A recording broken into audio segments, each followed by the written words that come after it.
Puisque l'approche scientifique ne permet pas de trancher la question, il faut se tourner vers d'autres indices pour trouver la réponse.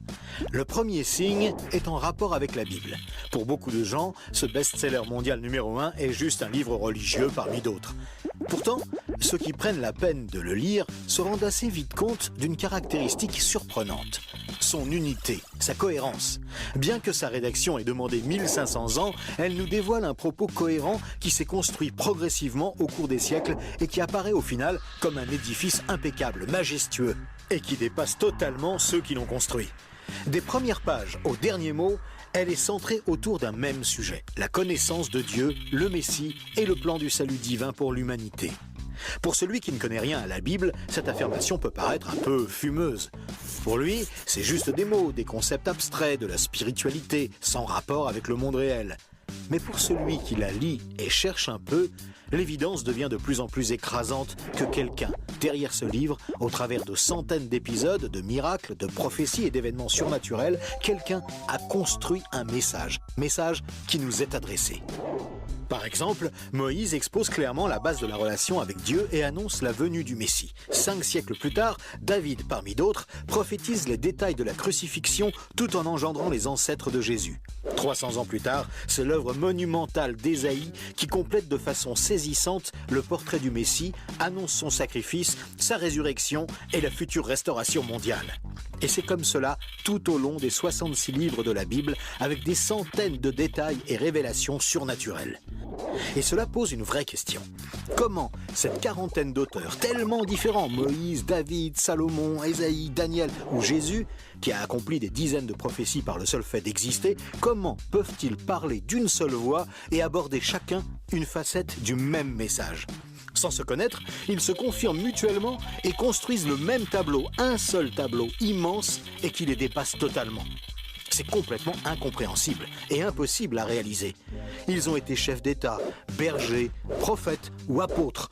Ils ne se sont jamais connus, ont vécu à des siècles d'écart et sont pourtant en parfaite unité, centrés exactement autour du même sujet. Impossible, n'est-ce pas? Et c'est un cas totalement unique. Ni le Coran, qui ne s'appuie que sur un seul homme, sans antécédent, ni aucune confirmation postérieure, ni les écrits hindous, truffés de récits légendaires, ni aucun texte religieux de l'Antiquité n'a ce caractère unique. La Bible seule comporte cette sorte de filigrane attestant de sa véritable origine. Le second signe est lui aussi au cœur des passions les plus extrêmes. Il s'agit du peuple juif. Étrangement, le simple fait de parler d'Israël déchaîne des réactions quasi irrationnelles. Certains veulent son extermination, alors que d'autres le voient comme le paradis sur terre. Mais si on veut bien rester calme et juste considérer les faits, l'histoire, il y a pourtant de quoi s'interroger sérieusement.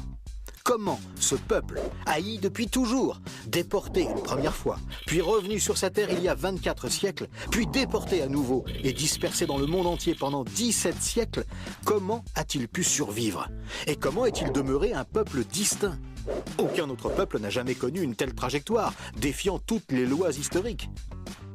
Comment a-t-il pu reformer un État et même se remettre à parler son ancienne langue? Ça n'est jamais arrivé à aucun autre peuple.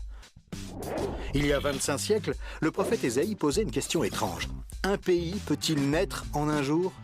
Ça ne s'est jamais produit, sauf pour la nation d'Israël, qui est née en un seul jour, le 15 mai 1948. Et cela, à peine 3 ans après la fin de la guerre et la solution finale mise sur pied par Hitler pour les exterminer. Et ce n'est pas tout. Le lendemain, Israël était attaqué par les armées de 4 pays arabes supérieurs en nombre et en armement, et il a pourtant gagné la guerre. Des soldats ont même raconté avoir assisté à des interventions surnaturelles. Étrange, non? Par la suite, malgré le rideau de fer, des milliers ont émigré de l'ex-URSS, accomplissant une antique prophétie qui mentionnait le retour des Juifs depuis le pays du Nord. Si on considère sa contribution à la science, les Juifs ont remporté 20% des prix Nobel, alors qu'ils ne sont que 0,2% de la population mondiale. Comment est-ce possible? 150 ans avant, ce n'était qu'un pays désolé, entièrement livré à la mauvaise herbe. Et aujourd'hui, on en parle comme d'un miracle d'agriculture. Ésaïe avait prédit que même le désert refleurirait. Et on trouve aujourd'hui des cultures jusque dans le Negev.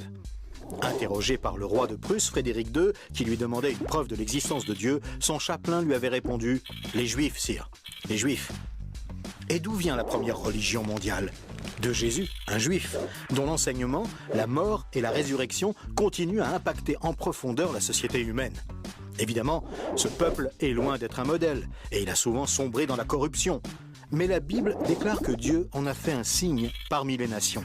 Qui pourrait dire le contraire ? Pour terminer ce bref survol, une considération d'ordre moral. Encore un sujet tabou et pourtant... La Bible présente le bien et le mal comme des valeurs absolues, des valeurs extérieures à l'homme, qui les perçoit cependant par le moyen de sa conscience. Au contraire, la vision matérialiste de l'homme affirme que le bien et le mal sont des notions culturelles, relatives, résultant d'un long processus évolutif de l'être humain. Pourtant, tout le monde considère certaines valeurs morales comme supérieures à tout le reste. Par exemple, violer une petite fille, massacrer des bébés, commettre un génocide ou laisser quelqu'un mourir de faim sont considérés comme cruels et inacceptables. Même si certains tortionnaires ont affirmé qu'ils n'y voyaient rien d'immoral, nous pensons qu'ils n'avaient pas le droit de faire ça. Mais pourquoi le pensons-nous ? Pourquoi pensons-nous que certains préceptes moraux sont supérieurs ? D'où vient ce sentiment qu'il existe, en dehors de nous, des normes morales supérieures, des normes indépendantes de nous, puisque nous nous sentons nous-mêmes jugés par ces exigences morales ? Étrange, non ? Nous avons parfaitement conscience d'être imparfaits. Nous pensons que l'humanité est détraquée, mais par rapport à quoi ? Ce sentiment de culpabilité contredit d'ailleurs la théorie de l'évolution et son hypothétique lutte pour la survie. Et pourquoi l'homme aspire-t-il au merveilleux, au paradis, quelle que soit sa culture ? D'où vient ce sentiment intérieur qui fait exactement écho au récit biblique ?